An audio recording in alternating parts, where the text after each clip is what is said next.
이집트에서 출애굽하는 이스라엘 백성들을 보면 우리가 어떤 존재인지를 알 수 있습니다. 그들은 한결같이 불만이 많고 불평하고 원망하는 사람들이었습니다. 감사하는 모습은 별로 찾아볼 수 없습니다. 사실 그들이 어떤 과정을 통해 출애굽했는지를 알면 그럴 수가 없습니다. 그럼에도 불구하고 이스라엘 백성들은 변함없이 한결같이 동일한 자세와 태도를 가지고 있었습니다. 이스라엘 백성들은 이집트에서 히브리 노예로 살 때 람셋에서 출발하여 출애굽하였습니다. 람셋은 요셉을 모르는 새로운 왕조가 들어서면서 국고성을 세운 두 곳 중 하나입니다. 비돔과 람셋이 바로 새로 세운 국고성이죠. 물론 이 국고성은 히브리 노예들의 피와 땀으로 세운 도성이었습니다. 얼마나 많은 사람이 국고성을 이 두 곳을 지으면서 희생됐을까요? 연구에 의하면 이집트 기자지구 피라미드는 한 개를 짓는데 5천 명의 노동자들이 20년 동안 참여해야 건축이 가능하다고 합니다. 그러니 한 도시, 그것도 국고성을 지었으니 얼마나 많은 이스라엘 사람들이 동원됐을까요? 국고성은 한 국가에서 필요로 하는 식량과 이 무기들 공급 또는 보관했던 성읍을 가리킵니다. 이런 국고성은 주로 국경지대 방어를 위해 건설했습니다. 람셋은 팔레스타인 남부 지역과 가까운 지역이었습니다. 요셉 시대에 요셉이 아버지 야곱과 이 형제들을 이집트로 모셔와 지내게 한 지역이 고센이었는데요. 그 고센이 바로 람셋입니다. 이 고센은 땅의 언덕이라는 뜻을 가진 것처럼 이집트 나일강 삼각주 남동 지역의 위치에 목축에 알맞은 땅이었습니다. 고센에 정착한 야곱과 가족들은 요셉의 배려로 이집트에서 가장 기름진 땅에서 살게 된 것이죠. 그러니 시간이 지날수록 이집트 토착민들에 비해 부자가 될 수밖에요. 요셉을 모르는 새 왕조가 들어서기 전부터 이런 점이 현지인들에게는 불만이었을 겁니다. 그런 차에 새로운 왕조가 들어서 신세가 완전히 뒤바뀌게 된 것이죠. 비록 노예 처지로 전락했지만 이렇게 좋은 곳에서 살았던 이스라엘 사람들 입장에서는 오직 자유의 희망을 안고 출애굽했는데 실상 출발하고 보니 집 떠나면 고생이라는 말처럼 가는 곳마다 잠자리도 불편하고 먹거리도 문제고 풍토병, 전염병에다 외부의 위험 요소가 너무 많은 게 문제였습니다. 이스라엘 백성들이 람셋을 출발하여 가다 보니까 홍해라는 거대한 바다가 앞을 가로막고 있었습니다. 돌아가려고 보니 이미 파라오가 군대를 일으켜 뒤쫓아오고 있었습니다. 설상가상으로 앞으로 전진하지도 못하고 뒤로 돌아가지도 못하는 형국이었습니다. 홍해 앞에서 처음으로 이스라엘 백성들이 불평불만을 늘어놓고 원망합니다. 이것이 처음이었습니다. 이집트에는 묘자리가 없어서 우리를 이 광야에다 끌어내어 죽이려는 것입니까? 우리를 이집트에서 끌어내어 여기서 이런 일을 당하게 하다니 왜 우리를 이렇게 만드십니까? 이집트에 있을 때에 우리가 이미 당신에게 말하지 않았습니까? 광야에 나가서 죽는 것보다 이집트 사람을 섬기는 것이 더 나으니 우리가 이집트 사람을 섬기게 그대로 내버려 두라고 하지 않았습니까? 모세의 제안이 아무리 좋다고 하더라도 결국 최종 결정은 자기들이 한 것입니다. 하지만 현재의 상황이 안 좋자 바로 모세의 탓으로 돌립니다. 이 모든 것이 모세 당신이 명을 받았다고 하는 야훼 하나님의 잘못이라고 원망하는 것이죠. 홍해 앞에서의 원망을 시작으로 홍해를 건넌 직후 마실 물이 없어 또 원망합니다. 수르 광야라는 곳에 들어가 마라라는 곳에 이르렀습니다. 그곳 물이 있어서 마시지 못할 상황이었습니다. 이스라엘 백성들이 두 번째 원망을 합니다. 이번에는 이스라엘 백성들이 신광야에서 먹거리로 원망합니다. 이집트 땅에서는 고기로 배불리 먹었다고 말합니다. 사실 노예 신분에 무슨 고기를 배불리 실컷 먹었겠습니까? 먹었다고 해도 주인의 고기를 굽으면서 몰래 한 점씩 훔쳐 먹었겠죠. 그리고 르비딤에서 마실 물이 또 없자 또 원망합니다. 이제는 아예 모세와 다투며 대들기까지 합니다. 물이 없는 상황인데 모세더러 당장 물을 주어 마시게 하라는 겁니다. 모세가 어디 하나님은 아니지 않습니까? 그래서 모세도 가만히 있을 수 없어. 당신들은 어찌하여 나에게 대드십니까? 그리고 모세가 중요한 말을 합니다. 어찌하여 주님을 시험하십니까? 당시 이스라엘 사람들은 몹시도 목이 마른 상황이라서 모세의 말이 귀에 들어올 리가 없었습니다. 백성들은 몹시 목이 말라서 모세를 원망하며 모세가 왜 그들을 그리고 그들의 자식들과 그들의 가축들을 이집트에서 데려나와서 목말라 죽게 하느냐고 따져 묻고 때리기 직전이었습니다. 모세의 증언에 의하면 이스라엘 백성들이 모세에게 돌을 던져 쳐 죽이기 직전이었다고 합니다. 이후에도 40년 광야 시대뿐만 아니라 요단강을 건너 약속의 땅 가나안에 들어갔어도 이스라엘 백성들의 불평불만, 원망은 계속되었습니다. 홍해 앞에서 불평불만을 늘어놓고 원망했을 때 하나님께서 어떻게 하셨습니까? 그들이 보는 앞에서 모세를 통해 홍해를 가르셨습니다. 마른 육지처럼 건너갈 수 있게 하셨습니다. 우리가 아쿠아리움이나 수족관에서 보듯 물고기들이 벽에 이루고 있는 것을 이 눈으로 보면서 걷는 것은 아니지만 실제로 조석 간만과 지리적 조건의 합작품인 자연현상에다 하나님의 강력한 역사로 인해 그들은 바다 사이로 건널 수 있었습니다. 정확히는 동풍이 밤새도록 불어와 바다가 갈라져 마른 땅으로 건넜죠. 모세의 기적과 같은 일은 조석 간만차가 큰 우리나라 서해에서도 실제로 매년 벌어지고 있습니다. 그때마다 많은 관광객들이 건너고 인스타에 올릴 사진도 촬영하고 합니다. 서울에서 가까운 곳은 경기도 화성, 제부도 바닷길이 있고 가장 유명한 곳은 전라남도 진도 바닷길이 있죠. 마라에서 물이 써서 먹지 못하게 됐을 때 백성들이 원망한 소리를 야훼 하나님께서 들으시고 모세에게 명하여 한 그루의 나무를 물에 던지라고 하시자 모세가 그대로 합니다. 그 나무를 물에 던지자 물이 달게 되어 이스라엘 백성들이 실컷 마시고 목마른 갈증을 해소할 수 있었습니다. 신광야에서 먹거리로 원망했을 때 하나님께서 어떻게 하셨습니까? 저녁에는 메추라기로 고기로 먹이셨고 아침에는 만나 빵으로 먹이셨습니다. 그것도 끼니를 겨우 때울 정도가 아니라 배불리 먹을 만큼 충분한 양으로 주셨습니다. 그 중에 욕심이 많은 사람은 정량 이상으로 저장했다. 하루하루 그날 먹을 양 이상으로 거둔 것 때문에 식량이 부패하고 얼마나 많은 식량을 버렸는지도 모릅니다. 시내산 길목인 르비딤에서 목말라 원망했을 때 하나님께서 반석에서 물이 나와 그들의 목마른 갈증을 해소하셨습니다. 홍해의 기적이 조석 간만과 지리적 조건을 이용한 기적이라고 한다면 반석에서 샘물이 솟은 것도 지하수가 연결된 바위를 통해 공급하신 것이라 저는 믿습니다.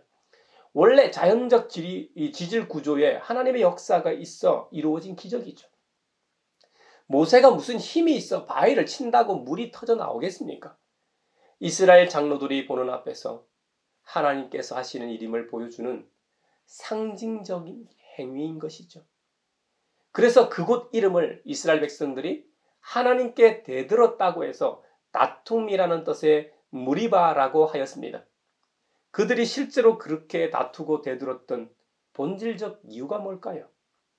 하나님의 존재와 하나님께서 실제로 계시다면 과연 우리와 함께 계시는가에 대한 의문과 질문 때문입니다.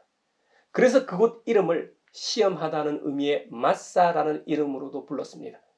오늘 이렇게 이스라엘 백성들이 원망하고 대들었던 역사를 나열한 이유는 우리가 원래 어떤 존재였는지를 조명하고 성찰하기 위해서입니다. 그래서 늘 감사하면서 살 수 있고 예전으로 돌아가지 않기 때문이죠. 사실 이스라엘 백성들이 인류 역사상 가장 위대하고 많은 초자연적 기적들이 집중됐음에도 불구하고 원망하고 대들었던 이유는 바로 교만 때문입니다. 모든 것이 은혜라고 생각했다면 어떻게 원망할 수 있겠습니까? 장정만 60만 명, 남녀노소를 통틀어서는 적어도 200만 명은 좋게 됐을 인원을 혼자 짊어지고 인도한다는 것이 얼마나 힘들었겠습니까? 그건 불가능합니다. 그것을 안다면 어떻게 감히 모세에게 대들고 원망할 수 있겠습니까? 그들은 단 한 번도 모세의 입장에서 생각해 본 적이 없는 사람들입니다. 오직 자신만 생각했습니다. 자신의 가족만 생각했습니다. 자신이 이집트에서 불을 축적해서 가져 나온 자신의 가축, 자신의 재산만 생각했기 때문입니다. 자신의 재산을 광야에서 다 잃어버릴까 노심초사했던 것이죠. 가만 생각해 보면 먹거리인 하늘 양식과 마실 물은 인간에게만 주어진 것이 아닙니다. 이스라엘 사람들이 가져 나온 모든 가축에게도 넉넉히 주어진 것입니다. 우리 하나님은 이런 분이십니다. 우리 자신뿐만 아니라 우리와 관계를 맺고 있는 모든 관계에게도 그 은혜를 충분히 넉넉히 베푸시는 인자하고 자비로운 분이십니다. 이제 빌립보서 2장에서 하나님의 가장 위대한 사람 중에 하나인 겸손에 대해 생각해 봅시다. 주님은 사도 바울을 통해 우리에게 말씀하십니다. 무슨 일을 하든지 경쟁심이나 허영으로 하지 말고 겸손한 마음으로 하고 자기보다 서로 남을 낮게 여기라고 하십니다. 또한 자기 일만 돌보지 말고 서로 다른 사람들의 일도 돌보아 주라고 하십니다. 여러분, 이런 마음이 성경이 말하는 우리 주님 그리스도 예수의 마음이라고 하십니다. 저와 여러분, 우리 모두의 마음에 이 마음을 품어야 합니다. 이 마음을 품으시길 축원합니다. 우리 예수님은 겸손할 필요가 없는 분이십니다. 우리 예수님은 하나님이십니다. 그런데 그분이 오히려 자기를 비워서 주님이 만드신 종의 모습, 사람과 같이 되셨습니다. 우리와 같은 모습으로 성육신 하셨습니다. 성육신은 지난주 말씀드렸지만 하나님이 사람이 된 사건을 그리스도교회에서 말하는 용어라고 했습니다. 단지 사람이 되어 우리 가까운 데서 우리와 함께 어울려 사신 것으로 끝난 것이 아닙니다. 세상 가장 높으신 분이 가장 낮은 모습으로 비하하신 것이 다가 아닙니다. 인간 구원의 역사를 온전히 이루시기 위해 십자가에서 죽기까지 순종하셨습니다. 십자가는 2000년 전 가장 잔혹한 사형 방법이었습니다. 사실 영적으로 우리가 그렇게 죽어야 했는데 상징적으로 우리 예수님께서 죽으셨습니다. 예수님의 십자가형은 예수님 당신만의 죽으심이 아닙니다. 예수님의 십자가 달리심은 곧 우리의 달림입니다. 예수님의 죽으심은 곧 우리의 옛 자아가 죽는 것입니다. 그러므로 우리의 모든 죄가 예수님의 십자가와 함께 사형 선고를 받아 죽는 것입니다. 그리고 예수님의 부활로 인해 죄와 사망 권세에 대한 우리의 승리요 구원의 확정입니다. 예수님으로 인해 우리는, 저와 여러분은 하나님의 아들, 딸이 되었습니다. 예수 그리스도의 죽음과 부활은 그리스도교 신앙의 요체입니다. 예수님의 십자가와 순환과 부활이 역사적 사실이요 영적으로 유일한 구원의 방법이라고 하더라도 그 사실이 믿어지고 그 진리를 깨닫지 못한다면 무슨 소용이 있겠습니까? 하나님의 원대한 구속사를 깨닫고 믿는 일은 하나님의 거룩한 영이신 성령님을 통해서만 가능한 일입니다. 저와 여러분이 진짜로 예수 그리스도의 십자가 순환과 부활을 믿는다면 이미 우리 모두는 성령으로 충만한 사람입니다. 성령 하나님의 역사가 아니고서는 예수님을 주님이라고 고백할 수 없기 때문입니다. 하나님께서는 아버지의 말씀대로 십자가 순환과 부활을 다 이루신 성자 예수님을 지극히 높이시고 모든 이름 위에 뛰어난 이름을 그에게 주셨습니다. 이것을 그리스도 교회에서는 그리스도의 승귀라고 말합니다. 예수님께서 가장 낮은 인간의 위치로 자기를 비하하셨다가 인간 기운의 역사를 이루신 후에 다시 신적인 본래 위치로 되돌아가신 것을 승귀라고 하는 것입니다. 그러므로 이 세상에 존재하는 모든 것은 물론이거니와 특히 믿음의 사람들은 예수 그리스도를 주님이시라고 고백함으로 하나님 아버지께 영광을 돌리는 것입니다. 우리가 매 주일마다 예배당에 모여 함께 주님을 높이며 예배하는 이유입니다. 이제 문제는 하나님의 자녀된 우리는 어떻게 살아야 하는가 하는 문제가 남았습니다. 주님은 사도 바울을 통해 우리에게 말씀하십니다. 더욱더 순종하여 두렵고 떨리는 마음으로 자기의 구원을 이루어 나가라고 말입니다. 여러분, 구원을 이루어 간다는 말의 의미는 행위 구원을 말하는 것이 아닙니다. 성경에서 구원은 죄 씻음, 의롭다 하심을 받는 것을 가리킵니다. 저와 여러분 같이 예수님을 나의 구주, 나의 하나님으로 믿고 영접한 사람은 이미 성경이 말하는 구원을 받았습니다. 믿는 이들은 비록 아직 불완전하고 실제로 잘못을 범한다고 할지라도 하나님 나라에서 법적으로 완전한 의와 거룩함을 얻었습니다. 우리 주님 그리스도께서 우리의 죄값을 다 지불하셨고 완전한 의를 이루셨기 때문에 우리는 우리의 구원을 위해 무엇을 노력하여 얻거나 무슨 공로를 쌓을 필요가 없습니다. 무슨 공적을 쌓으려고 해도 쌓을 수도 없습니다. 오직 우리는 예수 그리스도께서 이루신 구원을 우리의 현실 속에서 나타내어야 할 뿐입니다. 현실 속에서 나타내는 성화의 과정을 빌립보서 2장에서는 구원을 이루어 나가라고 표현한 것입니다. 성경은 분명히 말씀합니다. 우리의 구원이 하나님의 전적인 은혜라고 말입니다. 성경의 몇 구절을 인용해 증명하겠습니다. 로마서 3장 24절. 그러나 사람은 그리스도 예수 안에서 얻는 구원으로 말미암아 하나님의 은혜로 값없이 의롭다는 선고를 받습니다. 로마서 4장 4, 5절. 일을 하는 사람에게는 품삯을 은혜로 주는 것으로 치지 않고 당연한 보수로 주는 것으로 생각합니다. 그러나 경건하지 못한 사람을 의롭다고 하시는 분을 믿는 사람은 비록 아무 공로가 없어도 그의 믿음이 의롭다고 인정을 받습니다. 에베소서 2장 8, 9절. 여러분은 믿음을 통하여 은혜로 구원을 얻었습니다. 이것은 여러분에게서 난 것이 아니요 하나님의 선물입니다. 행위에서 난 것이 아닙니다. 그러므로 아무도 자랑할 수 없습니다. 아멘. 그러므로 빌립보서 2장에서 말하는 자기의 구원을 이루어 나가라는 말은 성도들이 예수 그리스도를 믿음으로 받은 구원, 곧 이미 받은 완전한 의에 일치하는 인격과 삶을 현실 속에서 이루라는 뜻입니다. 성도인 저와 여러분은 하나님의 은혜로 받은 구원을 우리의 실제적 삶 속에서 나타내어야 합니다. 이것이 그리스도 교회에서 말하는 성화입니다. 저와 여러분이 아무리 그리스도의 장성한 분량에까지 이르도록 노력하여 성화되어 간다고 해도 불완전할 겁니다. 하지만 각자가 다다를 성화의 성숙은 다르지만 날마다 성실하게 달려가는 것이 빌립보서 2장에서 말하는 자기의 구원을 이루어 나가는 길입니다. 사도 바울은 자기의 구원을 이루어 나가라고 권면하면서 13절에 그것이 가능함을 보여줍니다. 하나님은 여러분 안에서 활동하셔서 여러분으로 하여금 하나님을 기쁘시게 해드릴 것을 염원하게 하시고 실천하게 하시는 분이시라고 그것이 가능함을 증명하며 선포합니다. 개역 개정판으로 보면 너희 안에 행하시는 이는 하나님이시니 자기의 기쁘신 뜻을 위하여 너희에게 소원을 두고 행하게 하시나니 하였습니다. 13절 헬라어 원문에는 왜냐하면 뭐뭐 때문에라는 뜻의 헬라어 가르가 기록되어 있습니다. 우리가 구원받은 자로서 우리의 인격과 삶 속에서 주님의 의에 일치하게 살아가는 것이 성화의 과정이라고 했습니다.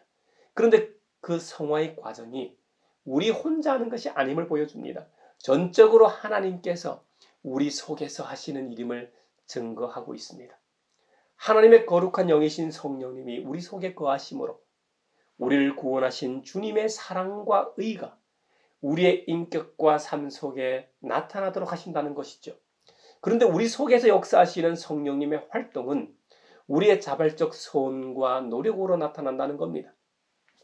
하나님께서는 인간의 자유의지를 사용하셔서 자신의 뜻을 이루어 가십니다. 자유의지를 어떻게 사용할지는 우리의 선택입니다만 성경을 통해 명확하게 구별할 수 있습니다. 고린도전서 13장 사랑장에 나오는 사랑의 능력을 보십시오. 이것은 성령 충만해야만 할 수 있는 능력들입니다. 오래 참고 온유하며 시기하지 아니하며 자랑하지 아니하며 교만하지 아니하며 무례히 행하지 아니하며 악한 것을 생각하지 아니하며 불의를 기뻐하지 아니하며 진리와 함께 기뻐하고 모든 것을 참으며 모든 것을 믿으며 모든 것을 바라며 모든 것을 견디는 것들은 다 성령님이 주셔야만 가능한 능력들입니다. 또 근심하는 자 같으나 항상 기뻐하고 가난한 자 같으나 많은 사람을 부유하게 하고 아무것도 없는 자 같으나 모든 것을 가진 자와 같은 이런 능력은 다 하나님의 거룩한 영이신 성령님이 함께 하셔야만 가능한 것들입니다. 여러분이 잘 아시는 것처럼 성령의 9가지 열매가 대표적일 겁니다. 사랑과 희락과 화평과 오래 참음과 자비와 양성과 중성과 온유와 절제 같은 것 말입니다. 우리가 성령으로 살면 또한 성령으로 행하게 된다는 겁니다. 구원받은 사람들은 빛의 자녀이기 때문에 빛의 열매를 맺게 돼 있다는 것이죠. 빛의 열매는 모든 착함과 의로움과 진실함입니다. 반면 성령과 반대되는 것들은 음란과 부정과 사욕과 악한 정욕과 탐심이니 탐심은 우상 숭배라고 경고하십니다. 또 방탕하거나 술 취하지 말며 엄란하거나 호색하지 말며 다투거나 시기하지 말고 심지어 주 예수 그리스도로 옷 입고 정욕을 위하여 육신의 일을 도모하지 말라고 경고하십니다. 그러므로 구원받은 성도들은 방금 살펴본 바대로 말씀대로 하나님의 기쁘신 뜻을 위하여 소원을 가지고 그 소원을 따라 살아갑니다. 경건해지려는 소원, 거룩해지려는 소원, 의로워지려는 소원, 선해지려는 소원, 이런 것들은 하나님이 주시는 소원입니다. 성령님의 감동인 것이죠. 물론 구원받은 성도들에게도 죄성이 아직 남아 있습니다. 상황과 처지에 따라 욕도 하고 잘못된 행동도 합니다. 하지만 하나님께서 주시는 경건하고 도덕적인 소원을 따라 행함으로 하나님이 주신 구원은 인격과 삶 속에서 나타나게 마련입니다. 사랑하는 형제자매 여러분, 이 자리에 있는 우리 모두가 구원을 이루어 가길 바랍니다. 거듭 말씀드리지만 아직 우리의 구원이 이루어지지 않은 게 아니라 우리 주님 예수 그리스도께서 온전히 이루신 구원의 은혜가 우리의 삶과 인격에 녹아들어 일치된 삶을 살아가는 은혜가 충만하길 바랍니다. 그 중에서도 가장 귀한 것이 겸손입니다. 우리에게 가장 필요한 것이 겸손입니다. 저의 경우 세상 친구들이 충고하길 그리스도인들은 겸손하라고 배우는 것으로 아는데 교만한 것 같다는 말을 들은 적이 있습니다. 그 말이 영 틀린 말은 아닌 것 같습니다. 신앙의 연수가 오래될수록 자신이 맞다고 강하게 주장하는 것 같습니다. 자신의 주장을 굽히지 않는 경우가 종종 있는 것도 사실입니다. 여러분 한번 생각해 보세요. 저도 그렇고요. 저 자신부터 주장하지 않고 겸손하도록 노력하겠습니다. 우리 가양교회 공동체와 구성원 모두가 겸손으로 허리를 동이길 주님의 이름으로 축원합니다.